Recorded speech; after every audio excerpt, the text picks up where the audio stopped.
What's good, YouTube? It's your boy here, First Timers, coming at you with a new video, finally.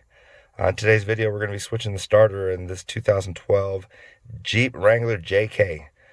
Yesterday, I was stranded at the gym, jumped in my car, and this is what it sounded like.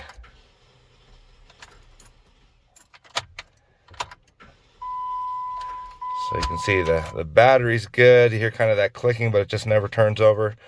So it looks like that's going to be the starter. I actually was able to get the car home yesterday. I went back to the parking lot and just kind of wiggled the starter a little bit, just kind of shook it around a little bit, and it gave me one last start just so I could make it home. But now that I'm home, back to the same problem. So we're going to go ahead and get this starter replaced. To locate the starter, you're going to come under the car. Here's the oil pan right there. And if you just go right to your left, or towards the driver's side, there is your starter right there.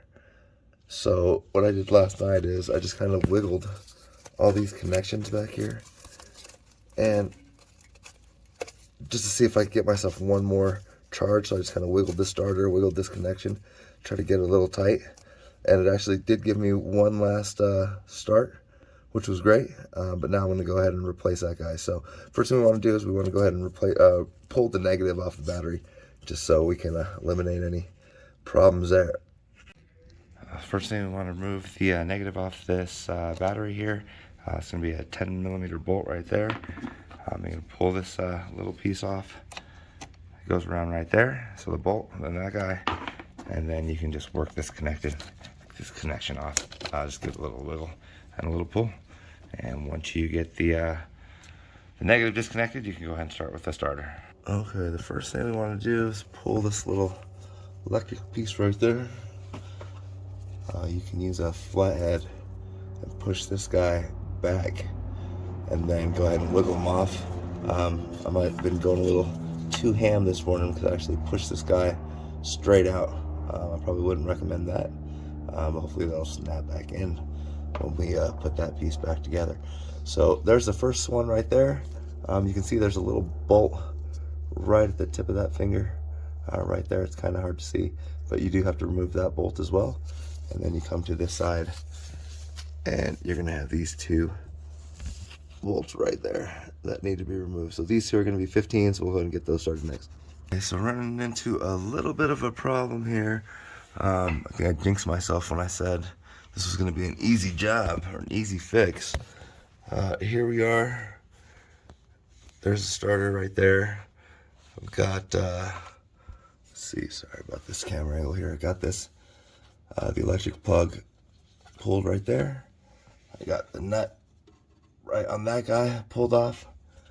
And I've come to the front side here. Oh, sorry about that, with the mounting brace. Got one guy down. But this second guy back here is giving me some trouble. He's just in a tough spot to reach. So I don't have like a ratcheting socket or anything like that, which might be what I need.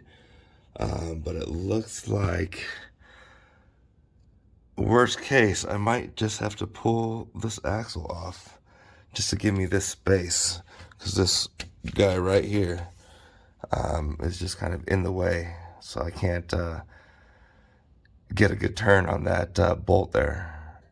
So let me think about it for a second. But yeah, having problems with that nut. So we got the bolt to snap. That was the setup right there. Didn't have to remove that axle, but did have to kind of finesse that through and then power it in.